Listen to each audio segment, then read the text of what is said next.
சந்தோஷம் பொங்குதே, சந்தோஷம் பொங்குதே, சந்தோஷம் என்னில் பொங்குதே. அல்லேலூயா, இயேசு என்னை ரட்சித்தார், முற்றும் என்னை மாற்றினார், சந்தோஷம் என்னில் பொங்குதே. வழி தப்பி நான் தீரிந்தேன், பாவ பலி அதை சுமந்தலைந்தே. வழி தப்பி நான் தீரிந்தேன், பாவ பலி அதை சுமந்தலைந்தே. அவர் அன்பு குரலே அழைத்தது என்னையே, அவர் அன்பு குரலே அழைத்தது என்னையே. அந்த இன்ப நாளில் எந்த பாவம் நீங்கிற்றே, அந்த இன்ப நாளில் எந்த பாவம் நீங்கிற்றே. சந்தோஷம் பொங்குதே, சந்தோஷம் பொங்குதே, சந்தோஷம் என்னில் பொங்குதே.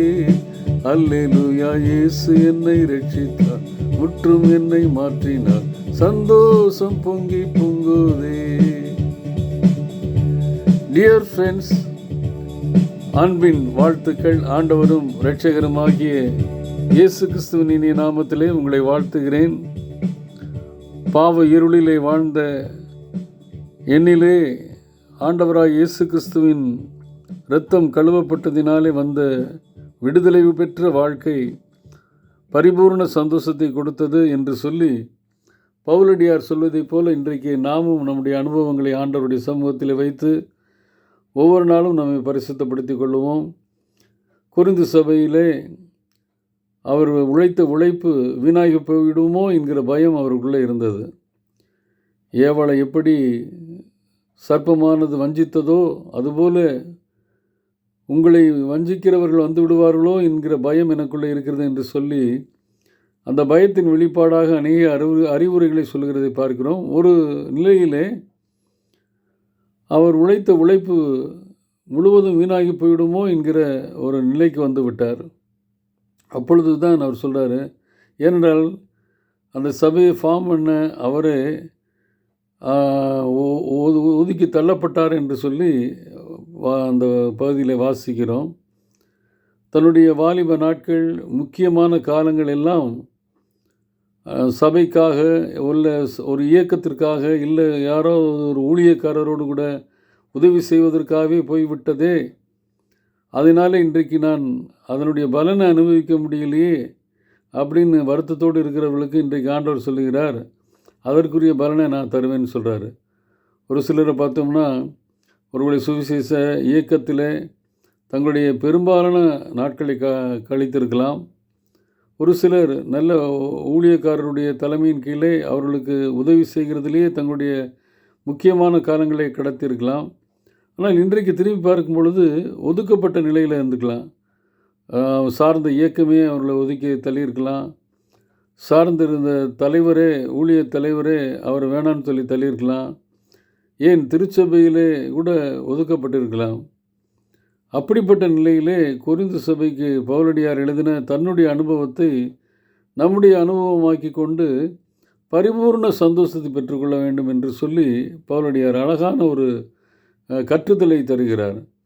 அந்த 2 கொரிந்தியர் 7ஆம் அதிகாரத்தை தியானிக்க துவங்கி இருக்கிறோம். நேற்றைய தினத்திலே தேவ பயத்தோடு பரிசுத்தத்திலே பூர்ணமாக இருக்க வேண்டும் என்று கற்றுக் கொடுத்த பவுலடியார் அந்த சபைக்கு, அதை தொடர்ந்து இன்றைக்கு என்னென்னா பரிபூர்ண சந்தோஷம், சூழ்நிலை சாதகமாக இருந்தாலும், ஏற்றுக்கொண்டாலும் ஏற்றுக்கொள்ளாவிட்டாலும், கனப்படுத்தப்பட்டாலும் கனப்படுத்தப்படாவிட்டாலும் பரிபூர்ண சந்தோஷத்தை நான் பெற்றுக்கொண்டேன் என்கிற பவுலடியாருடைய அனுபவத்தை இன்றைக்கு நாமும் கூட பெற்றுக்கொள்ள அழைக்கப்படுகிறோம். அதை வாசிக்கிறேன். 2 கொரிந்தியர் 7ஆம் அதிகாரம் 2ஆம் வசனம் முதல். எங்களுக்கு இடம் கொடுங்கள். எங்கே கேட்குறாரு? அவர் ஸ்தாபித்த சபையில் கேட்குறாரு, அவருக்கு இடம் கொடுங்கள்னு கேட்குறாரு. நாங்கள் ஒருவனுக்கும் அநியாயம் செய்யவில்லை, ஒருவனையும் கெடுக்கவில்லை, ஒருவனையும் வஞ்சிக்கவில்லை. தலைவர்களும் சுயநலத்தின் காரணமாக விளைவு என்னென்னா, உழைத்த உழைப்பு, பணியாளருடைய உழைப்பு வீணாய் போய்விடுது. கொரிந்து சபையிலே பவுலடியாருக்கு அனுபவத்தை தான் வாசிக்கிறோம். நாங்கள் ஒருவனுக்கும் அநியாயம் செய்யவில்லை, ஒருவனையும் கெடுக்கவில்லை, ஒருவனையும் வஞ்சிக்கவில்லை. உங்களையும் நாங்கள் குற்றவாளிகளாக்கும் பொருட்டாக நான் சொல்லவில்லை. முன்னே நான் சொல்லியபடி உங்களுடனே கூட சாகவும் கூட பிழைக்கவும் தக்கதாக எங்கள் இருதயங்களில் நீங்கள் இருக்கிறீர்களே, மிகுந்த தைரியத்தோடு உங்களுடன் பேசுகிறேன். உங்களை குறித்து மிகவும் மேன்மை பாராட்டுகிறேன். ஆறுதலால் நிறைந்திருக்கிறேன். எங்களுக்கு உண்டான சகல உபத்திரவத்திலேயும் பரிபூர்ண சந்தோஷமாக இருக்கிறேன் என்று சொல்லி பரிபூர்ண சந்தோஷத்தை குறித்து அவர் பேசுகிறார். வெறும் சாதாரண சந்தோஷம் இல்லை, பரிபூர்ண சந்தோஷம். எப்படிப்பட்ட சூழ்நிலையில்? ஸ்தாபிக்கப்பட்ட சபையினாலே அவர் கனவீனப்படுத்தப்பட்ட நிலையிலே அழகாய் சொல்லுகிறார். அப்படி கனவீனப்படுத்தப்பட்டவர்களையும் அவர் உதறித்தள்ள இருதயத்திலே வைத்திருக்கிறேன் என்று சொல்லுகிறார். ஆனால் இன்றைக்கு கடைசி காலத்திலே வஞ்சிக்கிற சத்துருவானவனுடைய போர்வையிலே இன்றைக்கு அநேகர் வந்திருக்கலாம். நம்ம அவங்களுக்காக ஜெபிக்கணும்.